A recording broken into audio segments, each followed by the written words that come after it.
नमस्कार, सुपरफास्ट राजस्थान में आपका स्वागत है। मैं हूं सुमित गुप्ता। सुपरफास्ट खबरों का सिलसिला शुरू करेंगे, लेकिन उससे पहले खबर बहरोड से। बहरोड के औद्योगिक क्षेत्र में रात को सीपीएल कंपनी में बिजली के शॉर्ट सर्किट की वजह से आग लग गई। कंपनी के कर्मचारियों की तरफ से आग की सूचना दमकल टीम को दी गई, जिस पर 3 दमकलों ने मिलकर रात को 6 घंटे में आग पर काबू पाया।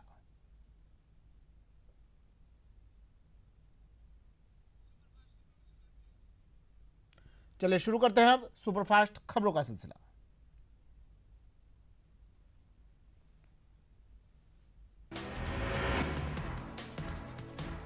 मंत्री कालीचरण सराफ बांदीकुई से जयपुर लौटते समय भाजपा के बूथ विस्तारक कार्यक्रम में शिरकत करने पहुंचे। इस दौरान आनंदपाल एनकाउंटर को बड़ी उपलब्धि बताते हुए कहा कि सरकार जो कहती है वो करती है। आनंदपाल एनकाउंटर पर भाजपा प्रदेशाध्यक्ष अशोक परनामी ने सीएम वसुंधरा राजे, गृह मंत्री गुलाबचंद कटारिया और पुलिस टीम को बधाई देते हुए कहा कि भाजपा सरकार के समय लॉ एंड ऑर्डर मजबूत हुआ है। आनंदपाल के एनकाउंटर पर पूर्व मंत्री राजेंद्र गुड़ा ने सवाल उठाते हुए कहा कि इस पूरे मामले की सीबीआई की जांच होनी चाहिए। साथ ही कहा कि इस पूरे मामले की सारी वीडियो रिकॉर्डिंग सार्वजनिक की जानी चाहिए। चूरू के मालासर में आनंदपाल सिंह का एनकाउंटर होने के बाद उसके गांव सांवराद में हालात बिगड़ने लगे हैं। लोगों ने शाम को सड़क पर टायर जलाकर रास्ता जाम कर दिया और पुलिस की गाड़ी पर पथराव किया। सांवराद में लोगों की पत्थरबाजी में एसएचओ इंद्रजीत घायल हो गए, उनके सिर पर पत्थर लग गया। फिलहाल एसएचओ को अस्पताल में भर्ती करवाया गया है। आनंदपाल के एनकाउंटर के आईजी मालिनी अग्रवाल ने ईटीवी से खास बातचीत में कहा कि कितना भी बड़ा अपराधी क्यों ना हो, उसका अंत एक दिन होकर रहता है। चूरू के रतनगढ़ में आनंदपाल को शरण देने वाला श्रवण सिंह अस्पताल में भर्ती है। दरअसल उसने सीने में दर्द की शिकायत की थी। वहीं डॉक्टर के अनुसार वो शुगर का भी मरीज है। चूरू में आनंदपाल के एनकाउंटर के दौरान घायल सोहन सिंह का 6 डॉक्टरों की टीम ने सफल ऑपरेशन किया। ऑपरेशन के दौरान सोहन सिंह के कूल्हे से गोली निकाली गई। हालांकि गोली लगने के कारण आंतें क्षतिग्रस्त हुई है। आनंदपाल के शव का पोस्टमार्टम किया गया। 3 डॉक्टर्स की टीम ने आनंदपाल के शव का पोस्टमार्टम किया। आनंदपाल के शरीर में 3 गोलियां लगी थी, जिसमें से 2 गोली ही शरीर से निकाली जा सकी हैं। जीएसटी के विरोध में 30 जून को देश भर के व्यापारी अपने प्रतिष्ठान बंद रखेंगे। प्रदेश के व्यापारी भी इस बंद का समर्थन कर रहे हैं। कोटा नगर विकास न्यास के chairman Ramkumar Mehta smart city project के कार्यक्रम में आमंत्रित नहीं किए जाने से नाराज दिखे। हालांकि बाद में सांसद ओम बिरला और विधायक राजावत ने समझाइश कर शांत करवाया। पूर्व मंत्री बाबूलाल नागर 29 जून को जयपुर में दूरू के किसानों और आम आदमी की समस्याओं को लेकर प्रदर्शन कर रैली निकालेंगे। बीजेपी पार्टी की रीति और नीति का पाठ पढ़ाने के लिए बूंदी जिला भाजपा कार्यालय से 3 दर्जन बूथ विस्तारक बूंदी और नमाना मंडल के लिए रवाना हुए। बीकानेर में बीएसएफ ने आमजन से जुड़ने के लिए सीमा मित्र विकास शिविर का आयोजन किया है। शिविर में कोलायत विधायक भंवर सिंह भाटिया, अतिरिक्त आयुक्त राकेश शर्मा और बीएसएफ के कमांडेंट अजय सिंह ने शिरकत की।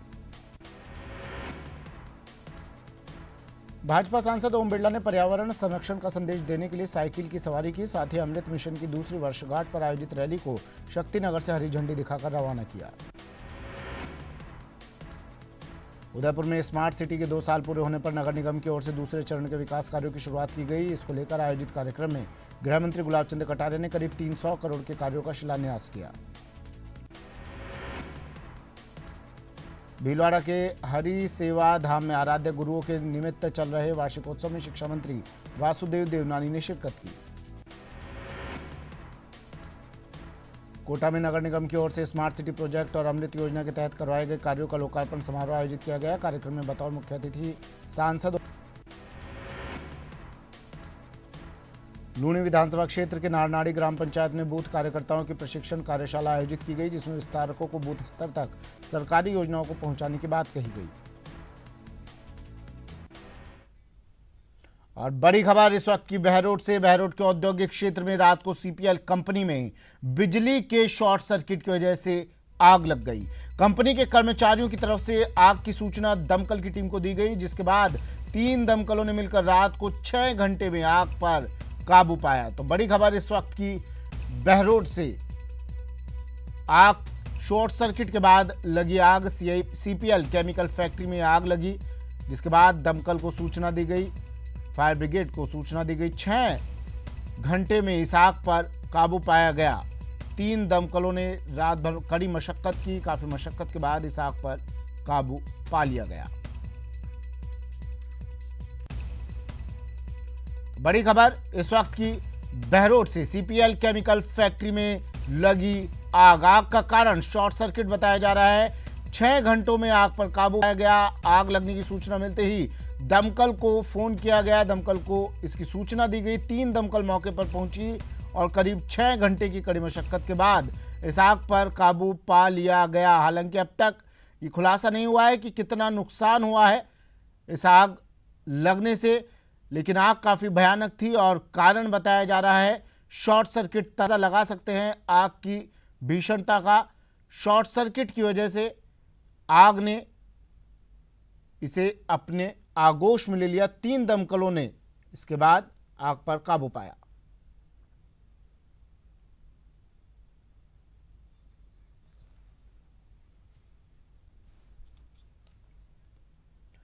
चलिए फिर से शुरू करते हैं सुपरफास्ट खबरों का सिलसिला।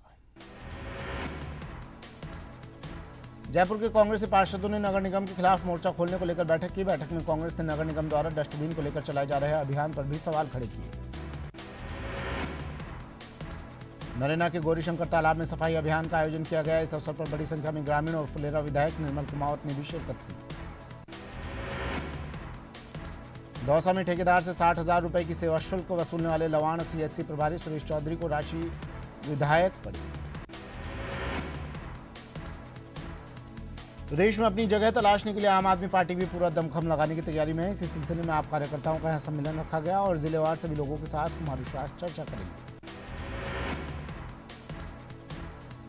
आचार्य धर्मेंद्र दौसा के दौरे पर रहे। इस दौरान फास्ट ट्रैक अदालतों में मुकदमा चलना चाहिए। जो देश के साथ गद्दारी करे उसे फांसी पर लटका देना चाहिए। प्रतापगढ़ के बरावरदा में बहुउद्देशीय किट वितरित किए गए। इस दौरान कई किसानों को सोयाबीन के 8-8 किलो के किट दिए गए। नागौर में बीजेपी जिला बूथ सम्मेलन का आयोजन मुंडवा रोड स्थित एक होटल में किया गया, जिसमें केंद्रीय मंत्री सीआर चौधरी, प्रभारी मंत्री बंशीधर बाजिया सहित कई भाजपा पदाधिकारी और विधायक मौजूद रहे। नागौर शहर के डीडवाना रोड स्थित माली समाज के भवन में अभिनव राजस्थान के प्रदेश स्तरीय सम्मेलन का आयोजन हुआ। कार्यक्रम में विभिन्न जिलों से आए सूचना के अधिकार को जन आंदोलन का रूप दिए जाने पर बल दिया। कुलायत में बरसाती पानी से कच्ची नहर टूट गई, जिसके बाद इंदिरा गांधी नहर परियोजना के चीफ ने अधिकारियों की टीम के साथ मौके का दौरा किया। कोटा के जेके लॉन नर्सिंग अधीक्षक धन्नालाल मीणा ने पीएम मोदी के खिलाफ एक आपत्तिजनक पोस्ट सोशल मीडिया पर वायरल की। साथ ही पोस्ट पर आपत्तिजनक टिप्पणियां भी लिखी हैं। राजस्थान राज्य विधिक सेवा प्राधिकरण द्वारा श्री डूंगरगढ़ पंचायत समिति परिसर में मेगा विधिक चेतना एवं लोक कल्याणकारी शिविर का आयोजन किया गया। जोधपुर मेडिकल कॉलेज में डिस्कॉम इंजीनियर एसोसिएशन की ओर से तीसरा अधिवेशन समागम का आयोजन हुआ, जिसमें ऊर्जा मंत्री पुष्पेंद्र सिंह राणावत बतौर मुख्य अतिथि मौजूद रहे। जयपुर में तबले की राजकुमारी कही जाने वाली मशहूर तबला वादक रिम्पा शिवा ने पिंक सिटी प्रेस क्लब सभागार में अपनी शानदार प्रस्तुति देकर गुलाबी शहर के श्रोताओं को मंत्रमुग्ध कर दिया। गुलाबपुरा पुलिस थाने में शांति समिति के सदस्यों को ईद के त्योहार को भाईचारे और सौहार्द के साथ मनाने की अपील की गई। मेड़ता सिटी विधानसभा में ईद पर्व पर शांति व्यवस्था को लेकर पुलिस चौकी में एसएचओ जगन मीणा की अध्यक्षता में सीएलजी बैठक का आयोजन हुआ। गुलाबपुरा सार्वजनिक धर्मशाला प्रबंधन समिति द्वारा धर्मशाला के विकास के लिए किए गए सहयोग को लेकर 24 भामाशाहों का सम्मान किया गया। कामा में जगन्नाथ रथ यात्रा महोत्सव धूमधाम से मनाया गया है, जिसके अंतर्गत भगवान जगन्नाथ 3 अलग अलग रथों पर विराजमान होकर नगर भ्रमण पर निकले। अजमेर में 5 दिवसीय भगवान जगन्नाथ रथ यात्रा का शुभारंभ हुआ, जिसके तहत गंज स्थित जगन्नाथपुरी धाम से रथ यात्रा का आयोजन किया गया। बूंदी में आराध्य भगवान चारभुजानाथ और रंगदेव मंदिर में रथ यात्रा महोत्सव का आयोजन किया गया। इस दौरान जगन्नाथपुरी की तर्ज पर भगवान को रथ में बैठाकर मंदिर के चारों ओर रथ यात्रा निकाली गई।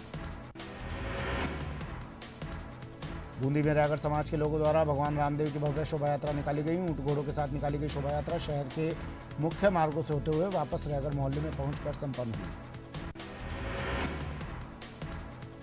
भगवान जगन्नाथ महाराज की ऐतिहासिक रथ यात्रा चौपर से गंगाबाग मंदिर के लिए रवाना हुई। यात्रा शुरू होने से पहले भगवान जगन्नाथ महाराज की महाआरती और पुलिस की टुकड़ी ने सलामी दी।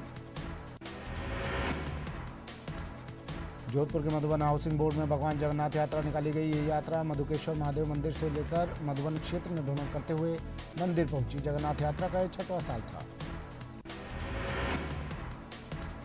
बारां के अटरू कस्बे में भगवान जगन्नाथ स्वामी, बहन सुभद्रा, भाई बलभद्र जी की रथ यात्रा धूमधाम से निकाली गई। इस यात्रा में पूर्व विधायक नंदलाल मीणा, सरपंच संघ अध्यक्ष कृष्ण मोहन समेत प्रबुद्ध लोगों ने शिरकत की।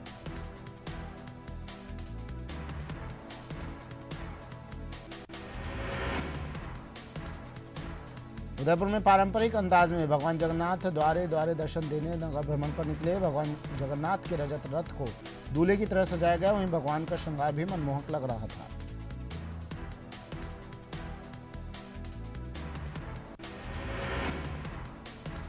झालावाड़ के झालापाटन में भगवान श्रीमन नारायण की रथ यात्रा निकाली गई, जिसे देखने और भगवान के दर्शनों के लिए श्रद्धालु उमड़ पड़े।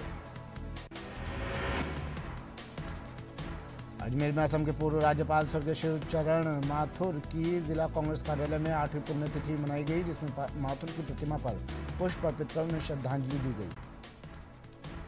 किशनगढ़ एयरपोर्ट का किसी भी प्रकार से आपातकाल और पूरी सफाई करवा करके यहाँ पर पुलिस जो है वो तैनात कर दी गई थी, ताकि किसी भी तरह की जो है कोई घटना ना हो और लोग आपस में किसी भी तरह से कहीं कोई न उठे कि लोग आपस में उलझें। और यही वजह रही कि जो ट्रैफिक था वो यहाँ पर रोक दिया गया सुबह 7 बजे से, ताकि जो ट्रैफिक के वजह से जो बाधा होती है यहाँ, चूँकि जामा मस्जिद में जो जगह थी वो फुल हो चुकी है और अब मस्जिद के बाहर जो जौहरी बाजार में मुख्य सड़क है उस पर जो है लोग यहाँ बैठ करके अब जो है नमाज अदा करने वाले हैं। और जिस तरह से आप देख रहे हैं कि लोगों का अभी तक आना जो है वो लगातार जारी है और जो है तादाद जो है लोगों की वो बढ़ती जा रही है।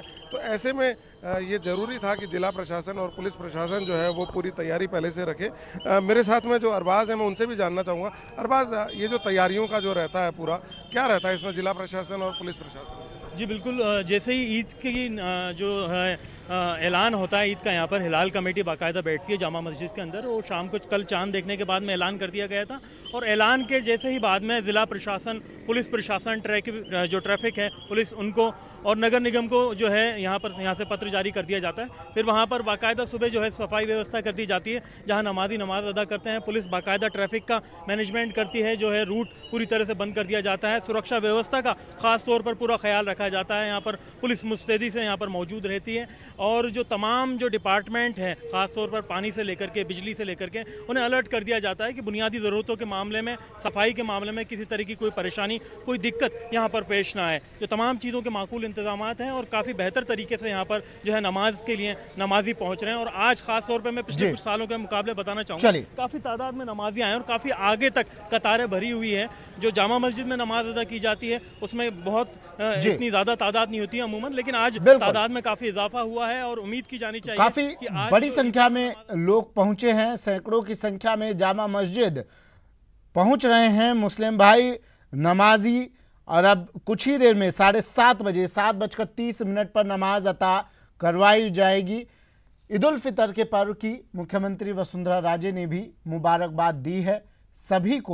सभी मुस्लिम भाइयों को मुख्यमंत्री ने कहा है, इस त्योहार की मुबारकबाद दी है। अपने पैगाम में मुख्यमंत्री ने कहा कि ईद का त्योहार खुशियों का पैगाम लेकर आता है और आप सभी मुस्लिम भाइयों को मेरी तरफ से ईद की मुबारकबाद। तो देश भर में ईद की धूम, मुख्यमंत्री ने भी सभी को आज के दिन की, इस त्योहार की मुबारकबाद दी है।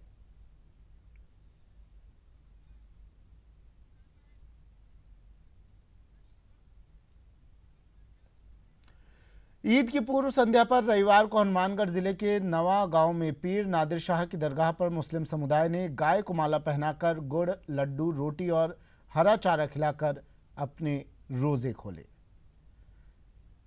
तो एक तस्वीर ये भी, आज ईद मनाई जा रही है।